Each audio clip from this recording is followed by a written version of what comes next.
Hi everyone. So today I'm going to be talking about the ecofeminist movement in Native American activism. All right, so just to start out a little bit about ecofeminism and the ecofeminist movement. So the ecofeminist movement is part of the larger web of social movements against capitalism, and it focuses on the connection between degradation and exploitation of the natural world, while also drawing attention to the subordination of women within these systems of oppression. So in this presentation, I'll be looking specifically at the connection between this movement of ecofeminism and the work of Jean Sharp on nonviolent protests, as well as Wangari Maathai's work within the Green Belt movement. So the two articles I've chosen to look into specifically focus on the Standing Rock protests by Indigenous communities in attempts to stop the Dakota Access Pipeline. So just here is a photo that is directly from Standing Rock protest back in 2016. And also I just wanted to include this definition of what the ecofeminist movement is, which is actually from the second article I looked at. So scholar activist Taran Giacomi identifies ecofeminist activism as resting on three bases. So the first one being a recognition that the exploitation of women and nature is central to capitalism. The second one being a stand against that exploitation. And the third one being an affirmation of life-centered alternatives. So for the remainder of the presentation, I'm just going to be looking specifically at ecofeminism and how it is an example that really embodies the topics of nonviolent protests within Jean Sharp's list of 198 methods of nonviolent action. So the first article I looked at was called Ecofeminism Against Capitalism and for the Commons. And this article really just goes into and discusses the ways that ecofeminism has taken place within this movement and shows a list of the many different movements that have actually happened, which are all very similar and represent strikes against the capitalist system. So I just wanted to include this quote because I think it's really representative of what the movement stands for and their nonviolent method.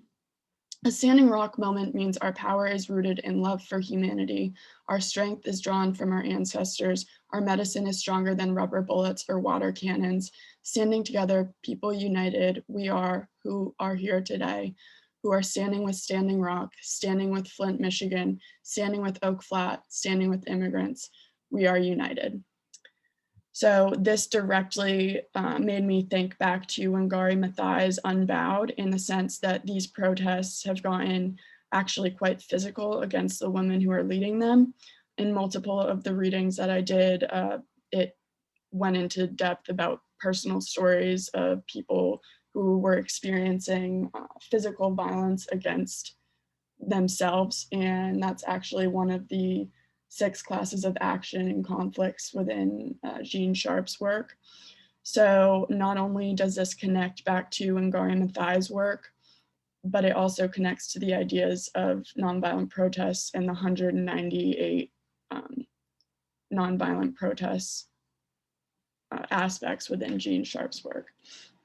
So also the web of different events, which this article really embodies, also connects and is rhizomatic in nature and represents the connection that each movement has towards each other. So this quote really just, I think, symbolizes that in the way that it just lists out it's like creating a sense of unity and saying that they're not just standing for their own movement, but they also are standing as a community with other nonviolent protests, other strikes, other actions that have been taken against the building of the Dakota Access Pipeline.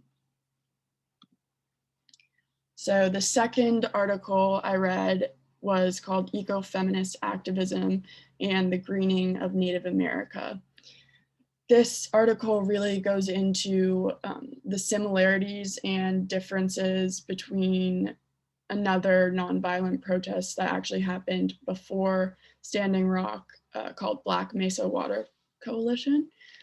So it really just goes into some of the similarities and differences between these two nonviolent protests.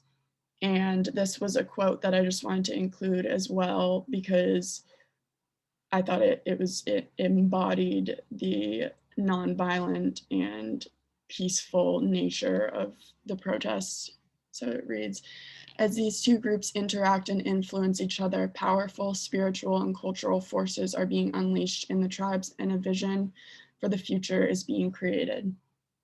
So just going off of that, it really goes to show the ways that the ecofeminist movement as a whole is very peaceful, and it really, if you go through the list of 198 nonviolent approaches and go through and read more about ecofeminism as a movement, and read all about like the Dakota Access Pipeline, Standing Rock, you can really begin to draw on some of the many connections that there are.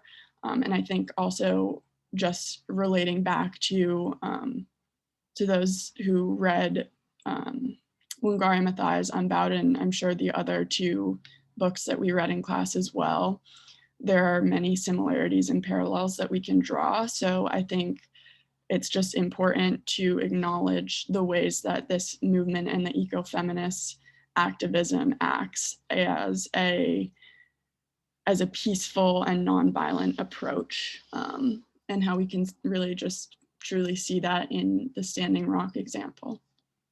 Thank you.